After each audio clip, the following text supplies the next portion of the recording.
careers advisor was really suggesting that actually I'd be better off becoming a practitioner, for example. Or I think she said editor. So for some reason they weren't very intelligent about it. I decided to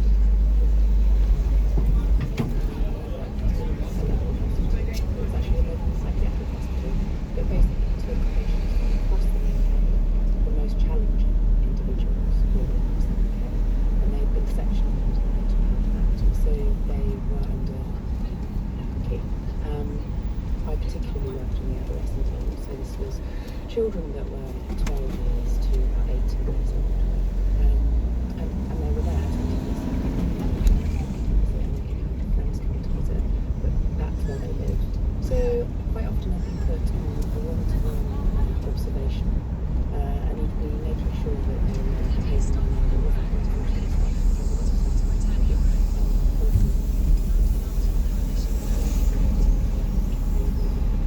reading Harry Potter with them. Harry Potter series had just come out, and sort of speaking about his basketball and the music therapy sessions as well that were available. But quite often the clients would just be a little bit unresponsive and they wouldn't be able to control. Quite a lot of medication just made them go into a catatonic state, really, so it's quashed any of their behaviours that were too challenging, but it quashed all of their behaviours and it made it quite difficult for them to control.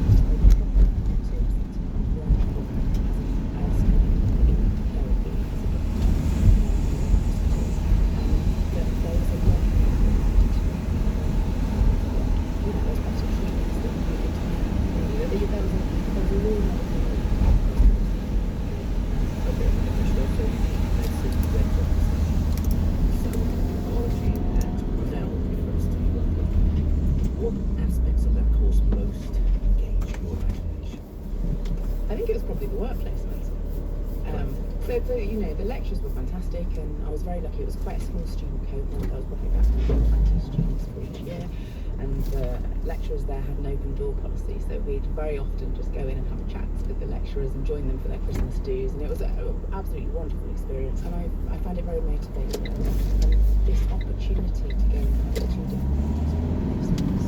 Actually, I was invited back in the summer holiday, 3 different industrial placements. I just found it incredibly motivating. So I was working with my last placement with the Psychiatry Centre of Excellence for Drug Discovery for GlaxoSmithKline. So this was based in Harlow in the UK, and we were working on looking at the different genetic and protein and cellular ways that medications for psychiatry might be working, and where there might be a new way that we could start treating conditions. So they'd spent billions of dollars on creating state-of-the-art laboratories. They also collaborated with scientists across the world, doing really precise research, trying to understand this fundamental mechanism for how the brain works, how it creates our behaviour, how it creates our emotions. And they just had access to the most outstanding laboratories and equipment and facilities. And it was, it was amazing being part of that time, that era of scientists that were working there. And during my internship, a couple of years after that, I actually managed to do my PhD, again with GlaxoSmithKline at the Psychiatry Centre. They funded your PhD to do at Cambridge, and you were looking at dendritic spine plasticity. Talk me through that. So, you were speaking earlier about these 86 billion nerve cells or units within the brain. And each one of those nerve cells is connected to around 10,000 other nerve cells to create around 86 trillion connections in the brain. And I was looking at where the majority of those connections occur. So there's these little structures called dendritic spines, and they're minuscule, absolutely minuscule. And if you imagine that as you're learning something new from the environment, what happens is a little philopodia, which is like a worm-like structure, basically reaches out from one nerve cell and tries to make contact with a neighbouring nerve cell. And when it makes contact, that's kind of learning.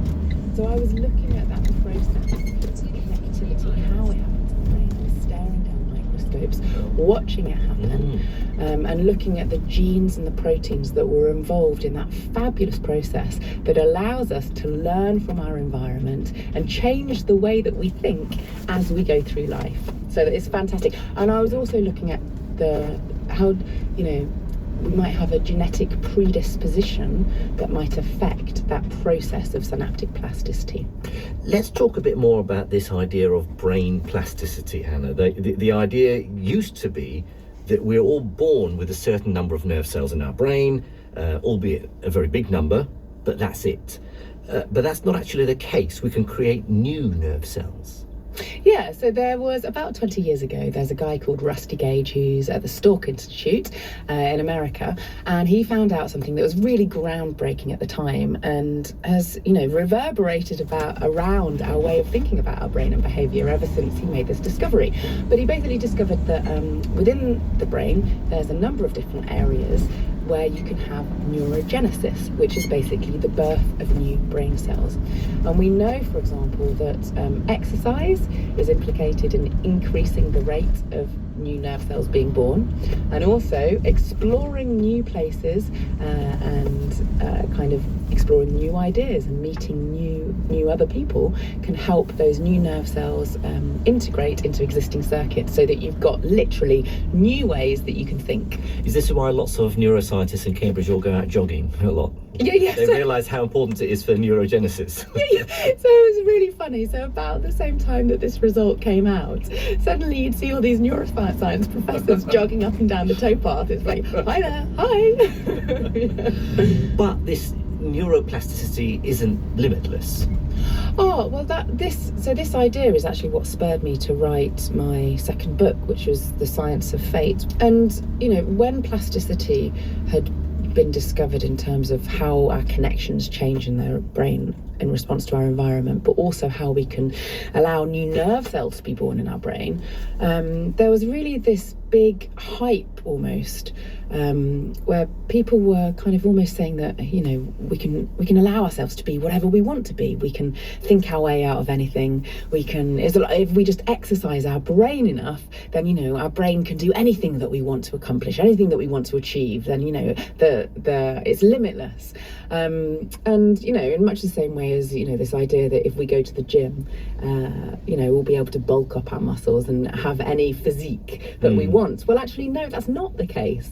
As with our body, the same thing exists with our brain. There are limitations. There's these biological kind of predispositions that have been given to us, maybe from our mum and our dad's genes, that basically shape our bodies and shape our brains.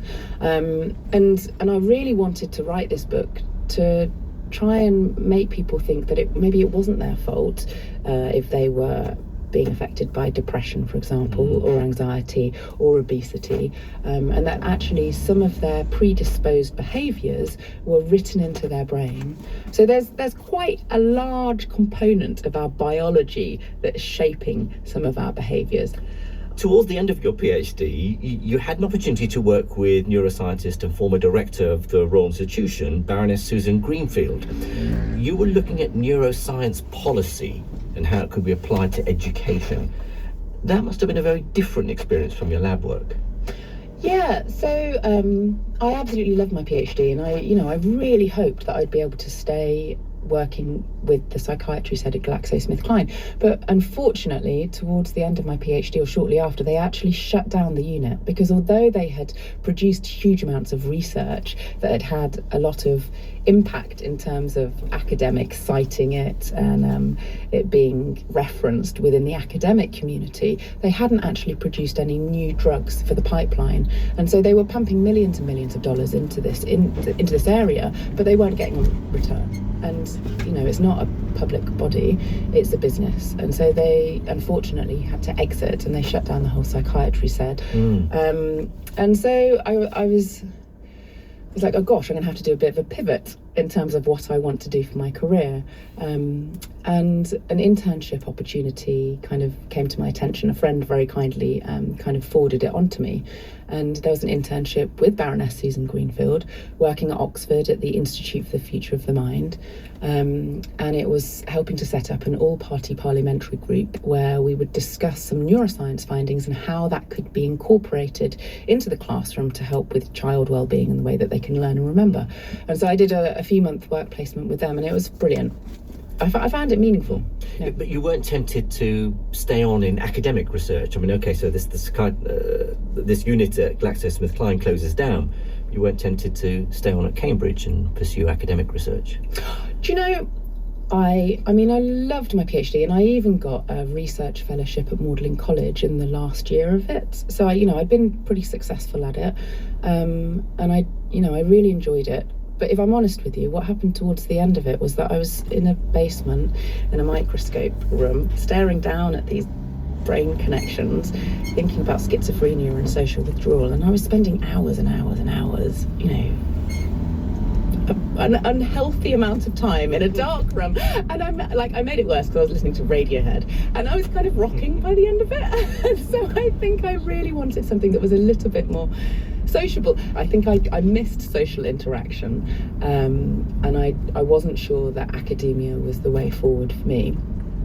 And so I started, there was a job that was kind of advertised, and it was at Cambridge University, and it was bringing together the neuroscience community at the university and helping them with funding bids, also doing public engagement projects to raise the profile of neuroscience research in the community, and trying to see how we could collaborate kind of nationally, as well as raising the profile with policymakers. And so I did that for a few years, and then I actually went and I was put on secondment and did the same thing, not just for Cambridge, but also nationally with the British Neuroscience Association. So now I was working with the community of neuroscientists across the UK. And it made me feel very happy because I was still keeping in touch with all of these groundbreaking neuroscience findings. Well, Hannah, for a number of years around this time, as you know, your burgeoning career in science communication, I gather you had rather unusual accommodation. You were living on a houseboat in Cambridge. Yes, so I got this fellowship at Magdalen College during the latter part of my PhD. So suddenly I was a research fellow, and as part of this research fellowship you got to dine with all the dons at high table, which was a wonderful experience, but you also got free accommodation for a year. And so suddenly I had some money spare, and I knew that I wanted to stay in Cambridge because it's a beautiful place, and but I couldn't afford a house there because house prices are pretty astronomical. But what I did notice was that as I walked down the river, as I did quite often, as I ran to help with my neurogenesis, I noticed that there was this very dilapidated houseboat that had a for sale sign on its window of the wheelhouse, and the for sale sign basically said that it was exactly the same amount of money that I'd saved on accommodation as a result of this fellowship. And so on a total whim, I bought this exceptionally dilapidated old merchant navy lifeboat, and so it was bright purple. It didn't have running water inside. It didn't have a bathroom. It didn't have a proper stove. It wasn't properly insulated. There was no plumbing, no real proper electrics. And so I had to learn how to do all of these things, with the help of the community, the boating community that were there. And I loved it. And I think, do you know what? I think that having the houseboat possibly was part of the reason that I was okay with not staying in the lab and working in the lab, because suddenly I had this new practical project. And during this time you were increasingly becoming the public face of neuroscience, giving talks at schools and festivals. Did you enjoy the experience of bringing science to new, unexpected audiences? Absolutely. Yeah, I think everybody is interested in their own brain and their own behaviour. I think it helps them understand themselves, but it can help them to understand other people as well. And I think, again, it's going back to this idea of using interactive experiments and demonstrations to help audiences become interested. In 2020, a year I think everyone will remember for pretty much the same reason, you were on a 12-week book tour of Australia. But of course, the pandemic hit, and so you ended up staying there for 2 years. Now, fortunately, your son Max was with you, but basically you had to carve out a whole new life in Australia. Yeah, it was very unexpected. I finished the book tour and actually in New Zealand, and got the last flight back to Western Australia, Perth, where a good friend was looking after Max with her son, and the pandemic had kind of started, and suddenly the borders were closing. I managed to hot-foot it back to Queensland, where Max had been in nursery for a little bit whilst I'd been on this book tour and whilst we'd been holidaying there. And suddenly then the international borders completely closed, the state borders completely closed, and so we were effectively kind of stuck in Queensland for 22 months. And so Max, we had a brilliant time. I mean, we were living in paradise. We were very fortunate, I think. The schools really remained open because they had the borders so tightly shut. And so the schools were open, the parks were open, the beaches were open. You just had to kind of keep moving around on the beaches. And we were very, very fortunate for our time during the pandemic, and Max really thrived. And for you, that's where you wrote your most recent book, Joined Up Thinking, while you were at your time locked down in Australia. And in that book, you explore this idea of collective intelligence. Yeah, so it's a little bit ironic that I was kind of writing a book on collective intelligence and joined up thinking whilst the whole, the pandemic was going on and lots of people were in isolation. So I managed to write this book where I explore things like, for example, we were talking about your brain waves. More recently, scientists have not been just analysing an individual brain electrical activity. They've been looking at what happens when groups of brains, groups of people start working together. And so if we were to analyse your brain and my brain, and maybe the listener's brain at the same time, then we'd be able to pick up probably that our electrical brain waves would start to synchronise with each other. So they'd start to become in step. And that physiological alignment within our brain is linked to better learning and consensus building and better problem solving ability as we start to think in the same time step. In the book, you also explore the idea of a brain net, which I looked up. Apparently it's a multi-person brain-to-brain interface, which sounds like science fiction. Do technologies really exist that might allow that to happen? Absolutely. Yeah. I mean, it's new neuroengineering developments, but there's been, it's not just Elon Musk that's been quite publicly talking about his Neuralink company, but there's been neuroengineers that have been working across the globe for the last couple of decades, possibly even more, but they found some really interesting things. So, for example, in the same way that I was hooking you up to the EEG machine, you can hook individuals up, you can put them in different places, so across the world, and you can actually take those electrical oscillations, and then you could convert those electrical oscillations not into sound, as we did, but actually convert it into a magnetic stimulation, so that signals can be converted from one person to another person, so that you can actually read each other's thoughts in a very rudimentary sense. And so they've done this type of thing, and they've actually allowed people that are dotted across the world, not communicating in any other way, to play games like 20 questions, and they can successfully do it. This is either incredibly wonderful or terrifying. I'm not quite sure which.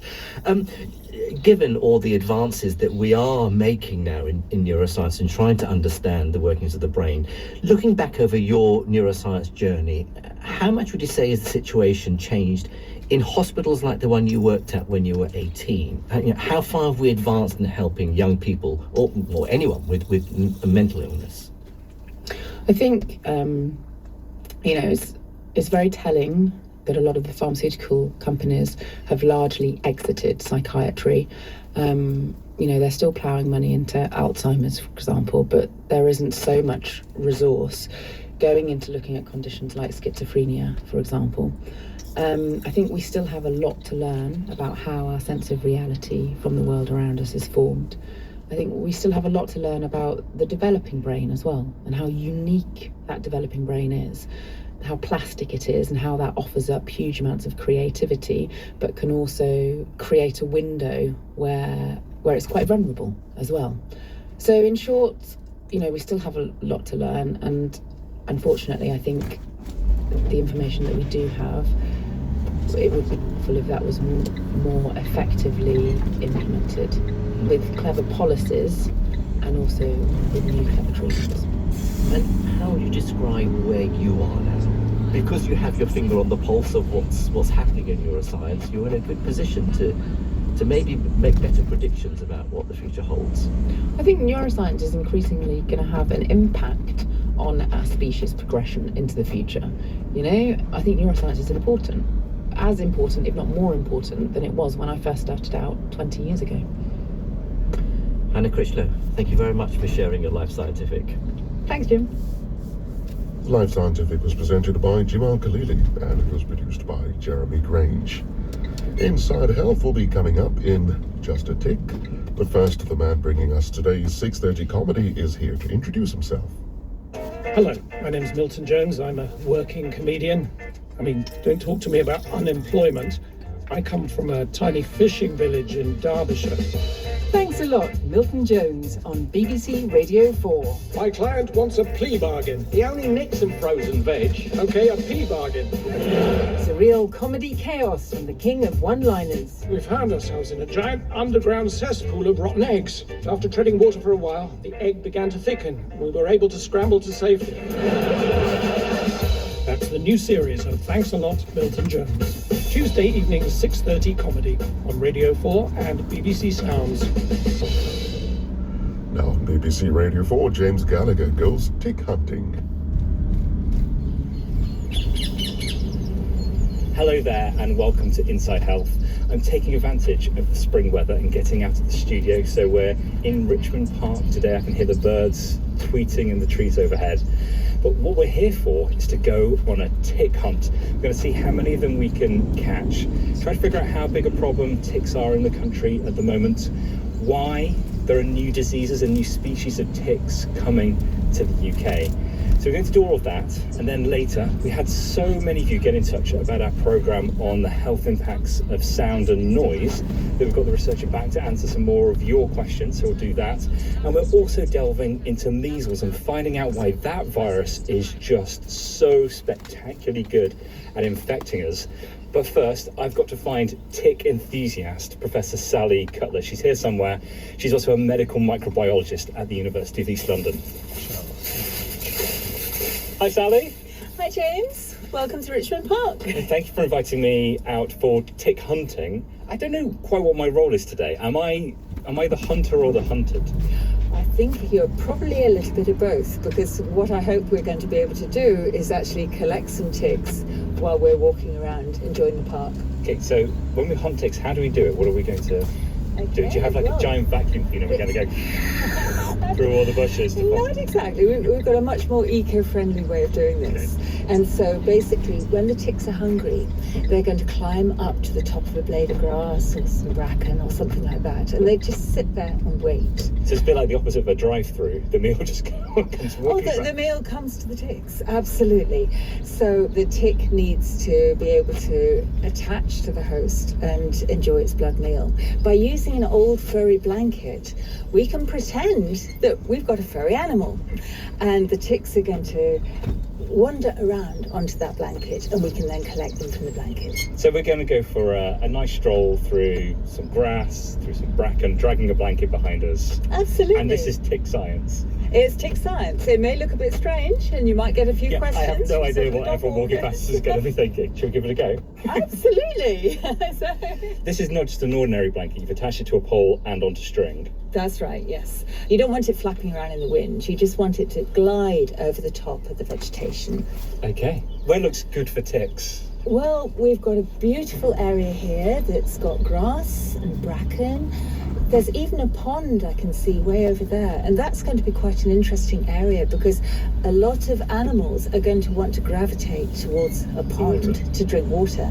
So should we give that a go? Let's go for it. So this is the easy bit, just walk, right? Just walk and enjoy. Already caught on the bracken. There we go. That's perfect. So the blanket is now just floating over the top of the vegetation. Is today a good day for ticks?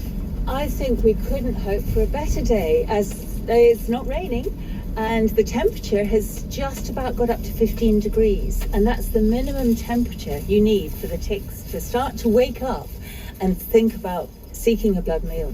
Yeah. I should stress to everybody who's maybe worried about the fact that we're even making this. Everyone's either got wellies or has got walking boots with their trousers tucked into their socks. So we're taking precautions today, aren't we? Absolutely. But I'd also recommend that when you get back home, have a shower, check yourself over, just in case you've got any unwanted passengers. Thank you. I try to take offence that you've told me to take a shower. So Sally, we've met up in Richmond Park, but where else do we need to be thinking about ticks? Ticks are going to be pretty well anywhere in the UK. Scotland, for instance, has got a very, very rural nature, and so it's perfect for lots of ticks. Again, there are lots around the New Forest area, southwest England. But I think it's important that we've actually come to collect ticks in Richmond Park, because it just demonstrates how ticks can be anywhere. Here we are in the middle of London, and hopefully we're going to have some ticks on that blanket we've just been dragging around. Shall we have a look? Let's see. Moment of truth. We just turn the blanket over and look at the side that's been in contact with the vegetation. Oh, yeah, oh, hello. Hello. Yes. Do you see them here? We've got have I three got ticks. three on my first hunt? We've got 3 ticks, all very close together there. They look like tiny spiders. They do. They are so much smaller than I thought they would be, Sally. I don't know why, I just had the idea that they'd be massive, but you could probably fit 50 of those on my little finger now. They're so small that you might miss something like that if it's on your body. Yeah, I don't want to go into too much detail about my hairy legs, but if there was one of those on there, I think it would be lost in that forest. It would, and they're so lightweight that you won't even feel it. Oh wow, that's a huge one. That is very impressive. That's actually an adult female tick. And you can see this one here that's next to her. That's actually an adult male. These adult ticks are much bigger and much easier to see. Also, the adult female, she might feed for anything up to 2 weeks. And so she's going to get a lot bigger during that period of time. And this is actually one of the nicknames that this tick has got, is the castor bean tick. Because when she's full of blood, she's actually going to look a little bit like a castor bean. These ones are much harder to miss. You can see a typical movement. It's slow, it's cumbersome, almost like a tank trying to move. Okay, that's them all safely in the pot. See you in the lab later. I'm really surprised at how quickly we found those, because we've not come very far at all. Well, we can still see where we parked the car, but it just shows that even in verges, in your back garden, all kinds of areas like that, you could have ticks. I might be afraid to ever put shorts on again. So Sally, the big question, is there a growing problem with ticks? Well, this is a very, very good question to ask. And I think that numbers appear to be increasing. We're seeing different types of ticks that have been establishing in the United Kingdom. So it all points towards that. We need to have tick surveillance. And this is really where the general public can help. So if they collect ticks, or if they notice a different type of tick they haven't seen, there are sites that they can send those in. And that really is helping the scientists to know what is changing and how much is changing. I'm not sure we're going to get the whole country walking around with a blanket behind. I think it's very important to care about ticks, because ticks can actually carry a whole range of different diseases. So the one that's probably best known is Lyme disease, and people just tend to focus on that. Actually, that's not so common in the ticks, certainly in the UK. There are other diseases that ticks can carry as well. So I think that it's not something to be scared of. But if I know that I've been to an area that's got lots of ticks, I just check myself over. I look at my clothing, maybe have a shower, check my body over that I haven't got any unwanted passengers. Well, Sally, shall we reconvene in the laboratory and see what we've caught? Yes, certainly. Okay, I can't wait. Actually, genuinely, I can't wait.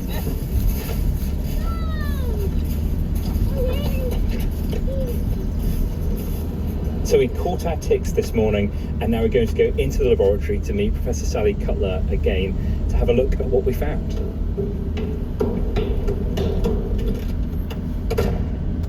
Hello, James. Welcome to the University of East London laboratories. Can we have a look at what we caught earlier? Absolutely. So what we have here is one of the female ticks that we captured earlier. It's under the microscope and it's misbehaving somewhat. Whoops.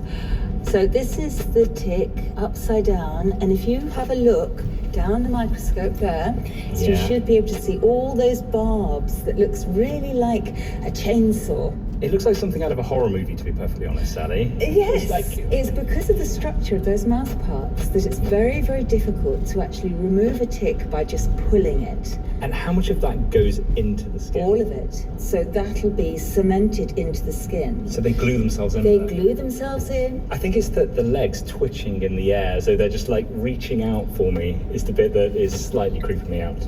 On the front two legs, they've got a carbon dioxide sensing device. And so when the tick is out there in the park, it will actually try and detect the carbon dioxide. So if I breathe on it now, what's going to happen? It'll get very excited. It'll think, right, dinner's served.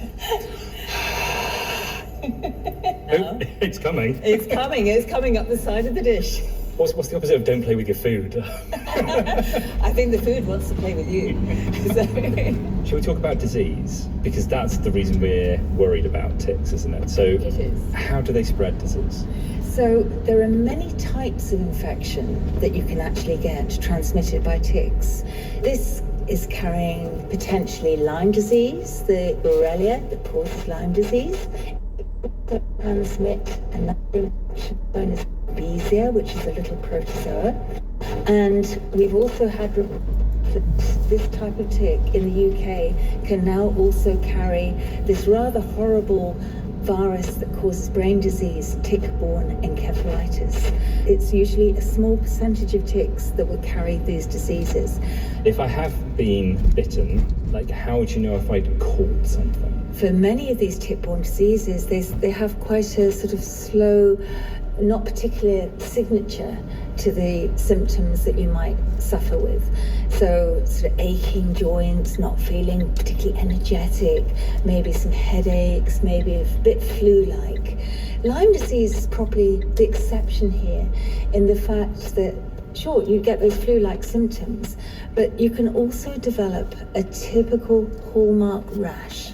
But not every case of Lyme disease is going to develop. It's like the bullseye, isn't it? That's right. And generally, it's a spreading rash that starts usually at the position of where that tick was initially biting you. It can take sort of weeks to months before it starts to develop. And you might have forgotten that you've been bitten by a tick. And look, you've seen how small the ticks are. You may so never have known. sometimes you don't even know you've been bitten by a tick. As a tick researcher, what is on the horizon that worries you that might be coming? I think one of the scariest diseases on the horizon at the moment is the one that's known as CCHF. So this is Crimean Congo hemorrhagic fever, and That's a nasty one. It is a nasty one. It's certainly something we don't want. It carries a mortality rate that can reach up to 40%, and it was localized around the Mediterranean basin, but it's now spreading, probably through climatic change. We have actually had a couple of detections of the tick species that carries that particular virus in the UK, but it's generally believed at this point in time that the climatic conditions aren't quite warm enough for that tick to survive particularly well in the UK. But things are changing, so we need to keep looking and be aware that this might migrate up towards us. Just chatting to you, Sally, it almost feels like we're at a kind of like quite pivotal moment in terms of like there's quite a lot changing, or there's a lot of potential for things to change in terms of the threat posed by ticks. Basically, we're going to see more tick activity for a longer period of time, which could increase the risk of exposure. We need to look at the levels of ticks. We also need to look for these new ticks that are beginning to establish in the UK and some of the new infections that this could potentially expose us to. Do you notice when one of these has landed on you? No, you don't, because they're actually really lightweight. So would you actually like to try? And I can position one on your hand. It should be safe because it actually takes several hours for them to actually bite. I really wish you hadn't shown me it down the microscope first. It's like, here's 8 legs attached to a chainsaw going on your hand. So if you put your hand flat, There we go. and you probably can't feel that at all, can you? The weight is so light, and this is one of the I can feel it largest. psychologically. This is one of the largest stages of ticks, and it's already It's not started doing much. Well, no, she won't, because she's got to realise where she is. So how long does it take from this point to actually start feeding? Usually a couple of hours, because they will walk around and find the perfect place. When I've been out collecting ticks previously, I've actually dropped one and I thought, that's landed in my sock somewhere. And it's only a couple of hours later that I've taken my sock off and actually found the tick still wandering around. And so shall I relieve you of your Oh, tick? please. Especially we should discuss how to get rid of one, because there are techniques for removing a tick. So they've actually come up with a very clever design of implement here, which is a tick twister. It's a little bit like a fork if it only had 2 prongs of teeth on it. Like a 2-pronged fork that's bent. So these prongs will actually slide under the body of the tick, so that you can then twist and pull, taking the tick out from your skin without squeezing the body of the tick. So I've had a really fascinating day with you today.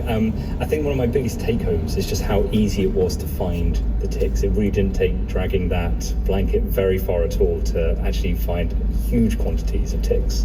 Should we be worried? I think worried is probably the wrong word. I would say concern. Enjoy the countryside. I'm not saying you shouldn't go out there anymore, but we ought to also have that awareness that there are ticks out there and that ticks can transmit infectious diseases. It's really important that when you do go out enjoying the countryside, that you do it as safely as you can. And that's going to mitigate a lot of the exposure and potential risks. So some people like a cryptic crossword, some people like a Sudoku. You like a tick? I do, They're your which is puzzle to why crack. I have been working with ticks since the 1980s, and I hope to carry on for another few years yet. Sally, thanks so much. Thank you. Well, that's enough of ticks for a while, I think. Let's head back to the office. Well, we're back now at the BBC studios just outside, and I'm joined by Professor Charlotte Clark from St George's University of London. And everyone will remember Charlotte from a couple of weeks ago on our programme about how sound and noise affects the human body. Hello again, Charlotte. Hi, James. Thanks for agreeing to come round, because we've got so many people getting in touch after that programme with more questions. I think we should have done 2 whole episodes on That's that great.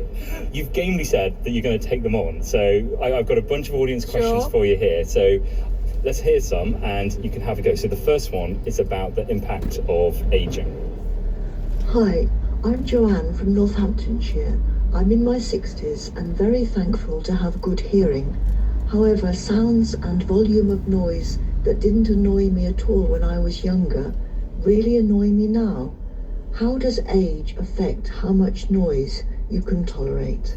Charlotte, what did you make of that? So we know that there is a difference in how much tolerance you have to noise according to your age. So for example, under 30s and over 75s report less annoyance, and the middle-aged people, they report more annoyance. And we don't know if this is because, if you think about the sandwich generation, you've got more stress, you're looking after parents, children, work-life balance, things like that. Okay, now Charlotte, we've got a lot of questions on this topic around background noise, background music, and it just being everywhere in our lives. Hi, I'm Peter from Burton-on-Trent. Your recent programme got me thinking about the imposition of constant noise in our everyday environments. For example, piped music, otherwise known as elevator music, and whether that could be bad for us. So if you think that music's unwanted sound and it's noise, then you're going to have those health reactions to it. But actually it's at quite low levels, and very often it's in the sorts of environments that you're in for a short amount of time and that you can leave unless you're working there. It can be different in entertainment venues. So for example, in pubs it can be quite loud, and actually a study in France showed the louder it was in the pub, the quicker you drank and the more you drank. Every landlord up and down the country has gone just like dial it up to 11, haven't they? So Charlotte, we had a question about vibration and low frequency noise. Here it is. Hi, I'm Chris from Liverpool. I live on a housing estate in North Liverpool, and for months have been plagued by a low frequency throbbing, humming noise.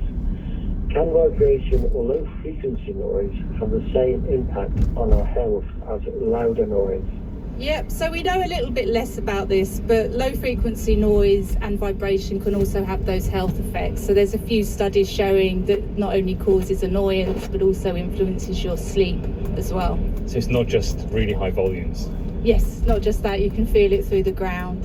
And Charlotte, what about this about house building? Hello, I'm Mrs. Gerard from Bristol. We moved into a new build 2 years ago and have been plagued by unwanted sound made by neighbours and from the house itself, which has been really debilitating to our everyday lives. The origin of the sounds are from ordinary everyday household activities. Do house builders have a duty of care or legal responsibility to design and build homes that mitigate loud noise?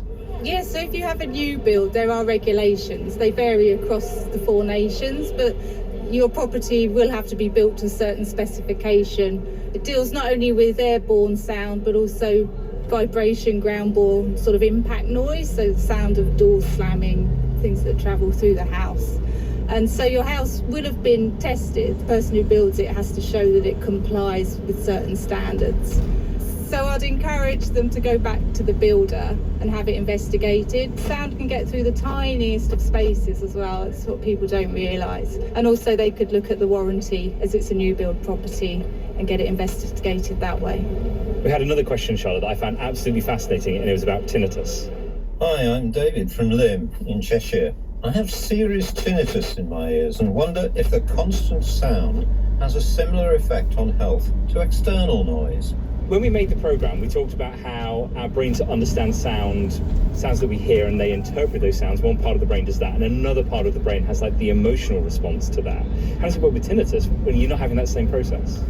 So tinnitus is where you can hear lots of different sounds, but they're not sounds that are present in your environment. And it's an incredibly stressful experience. And actually, I think the health effects are to do with how stressful it is for people and not to do with environmental sound. Well, Charlotte, thank you so much for coming down and answering all those questions for us. No problem, great questions. And if you missed our edition on how noise affects the body and increases the risk of disease, then you can check it out on BBC Sounds. Once you're there, just search for Inside Health. But save that one for later, because now I want to talk about measles. There's something I find fascinating about this virus, because when it comes to spreading and infecting, it is simply the best. Some might say it's better than all the rest. To find out why and to understand how this is fueling outbreaks of the disease, I need to find somebody who's even more intrigued than I am. I'm Paul Dupre. I'm the director of the Centre for Vaccine Research here at the University of Pittsburgh in Pennsylvania. And with a very profound Northern Irish twang still there, Paul. Absolutely. I think this is indestructible. So, Paul, we're here to talk about viruses. So, what I want to know, first of all, is measles the most infectious, the most contagious thing around? Well, it's not the most contagious thing, but certainly we call it the most contagious virus on the planet. And that's because it has acquired, through many, many years of evolution, a very efficient way to get into a person, get around a person, and then get from person to person. So if we were playing top trumps, what kind of scores would measles get? How many other people would one person infected with measles tend to infect? So whenever we're thinking about measles, it in an unvaccinated population will infect between 12 and 18 individuals from one individual case. So give me some examples of some other viruses, just so we can see how much more infectious measles is. So if you sit with measles at 12 to 18, we think about flu and we think about flu pandemics and flu epidemics, but flu really drops way down, nearly 10 times down, actually between 2 to 3 people. The Ebola has probably 1 or 2 people, if even 2 people. So you can see how these viruses that we know, flu, Ebola, are much, much less transmissible than measles. Let's get to the meat of it then. Why is measles so spready?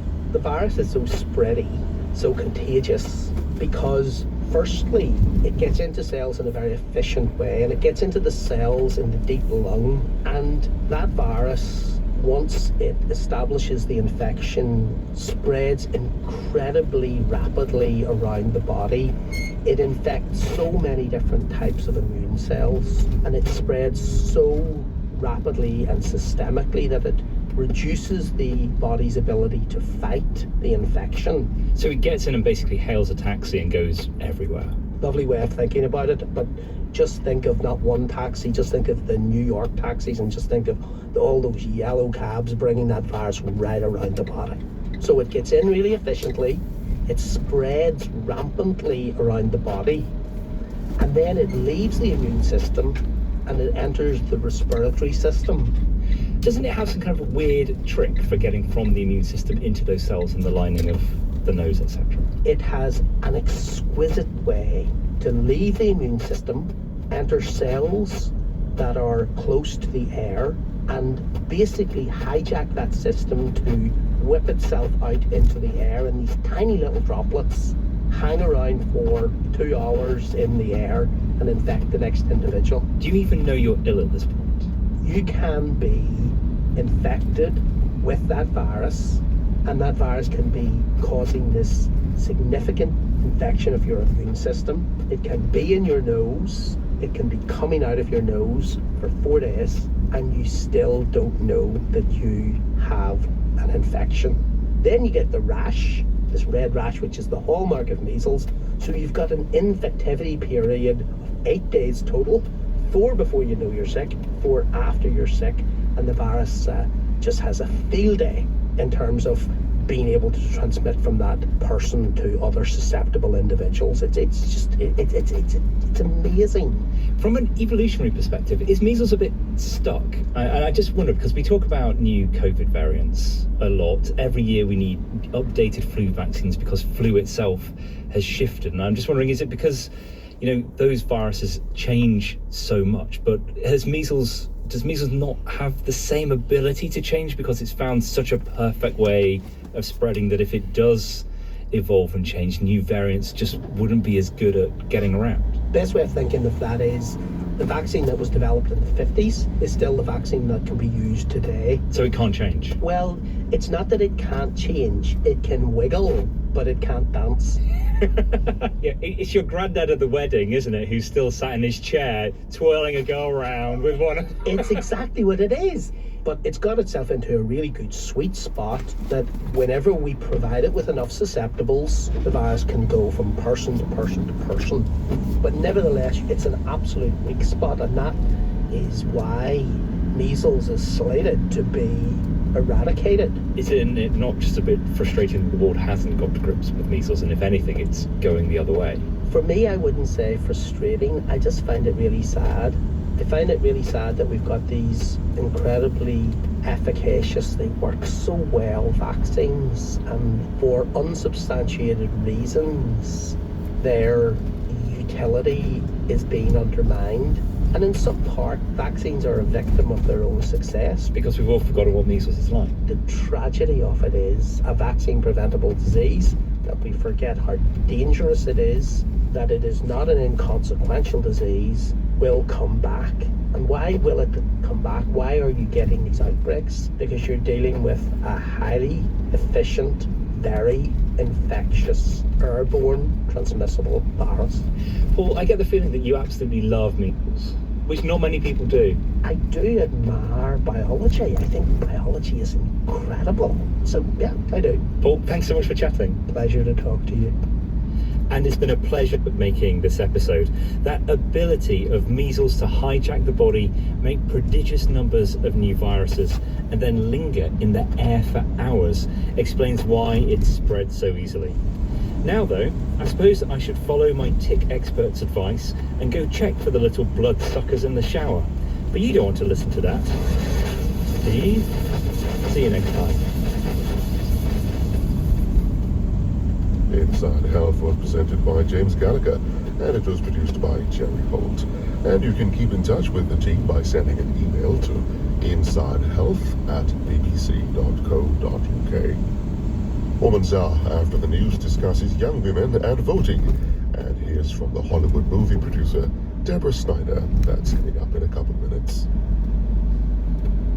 Start your week with uplifting stories in Cafe Hope. Everyone has been put on this earth to make a difference. Meet the people helping those around them. If every single person does that, that's how the world changes. And hear about the lives they've transformed. I just want to thank you all for everything that you've done, giving me the confidence back. Ordinary people making an extraordinary difference. So I get emotional. It does make the heart swell. That joy that you get, I've never experienced that joy. Beautiful. Just keep you right. Cafe Hope with me, Rachel Burden, continues on Radio 4 and BBC Sounds on Monday mornings at 9:45.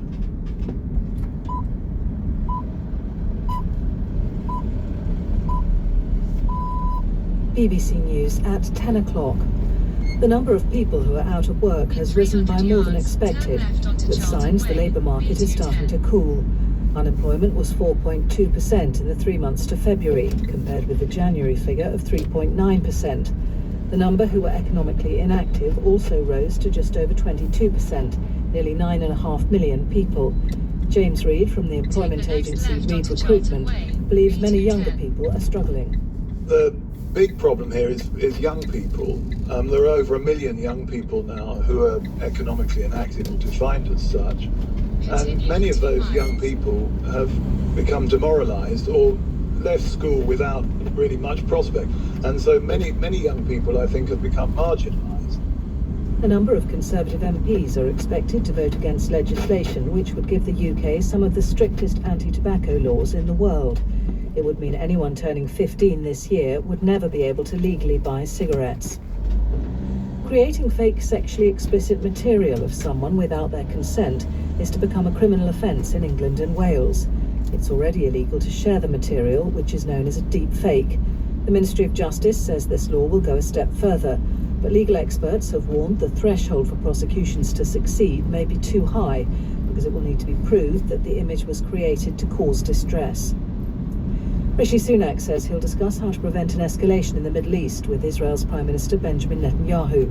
World leaders are trying to ease tensions after Iran attacked Israel.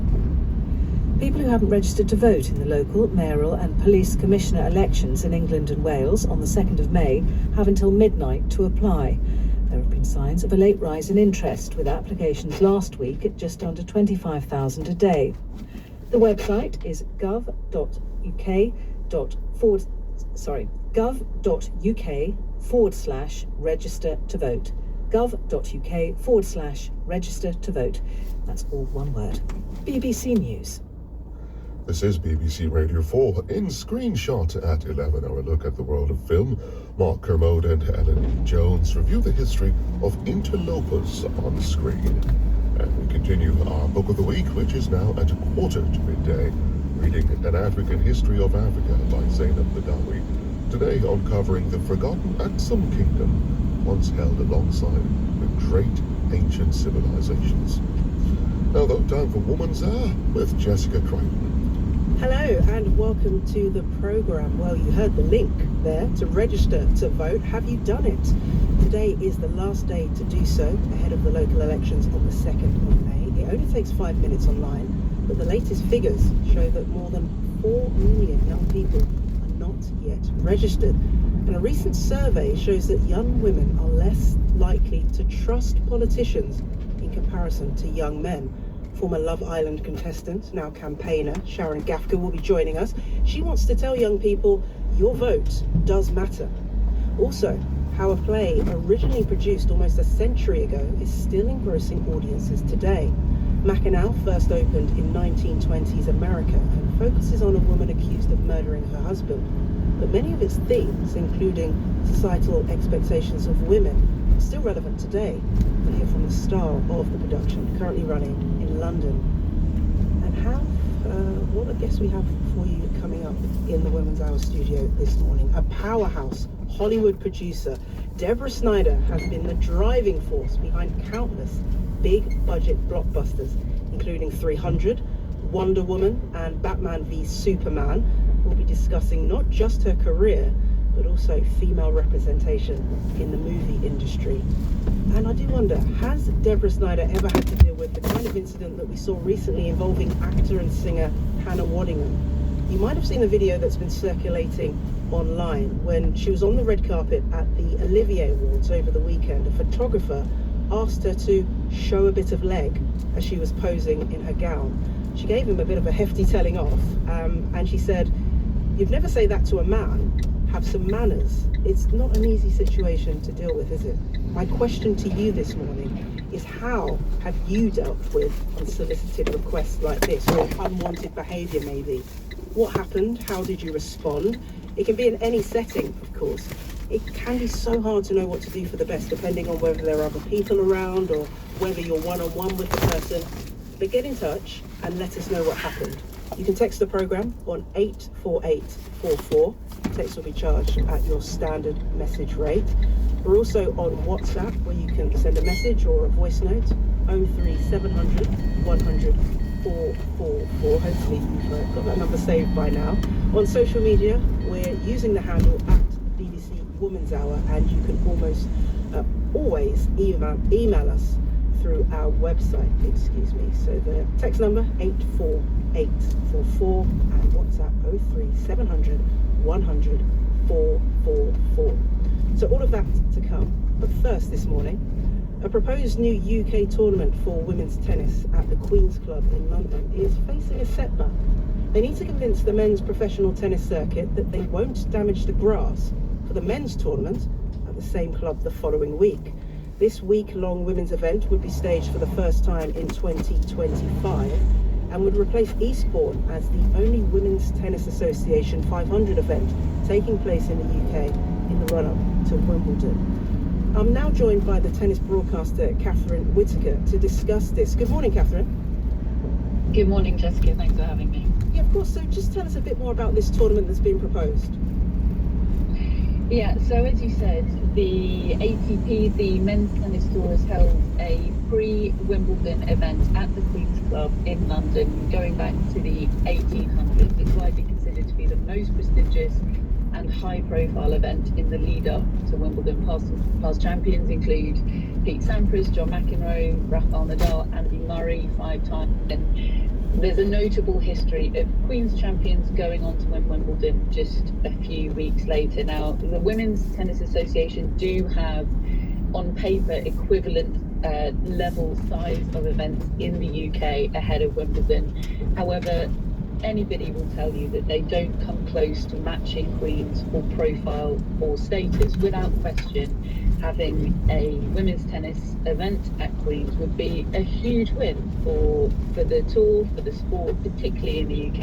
And the LTA, the governing body of tennis in the UK, are heavily backing this plan and pushing for this change to go through. But as you say, standing in the way is the ATP, the governing body of men's tennis, who, as if you like, existing occupiers of the territory, have to give the green light to women's tennis rolling onto their lawn and sharing it. And as the story broke yesterday by the BBC's tennis correspondent Russell Fuller, there is apparently significant resistance among the men's tennis ranks. Existing occupiers, you say. So why is there such resistance? Tell us more about what's going on behind the scenes there. Yeah, tennis seems to have finally managed to create the perfect metaphor for the patriarchy.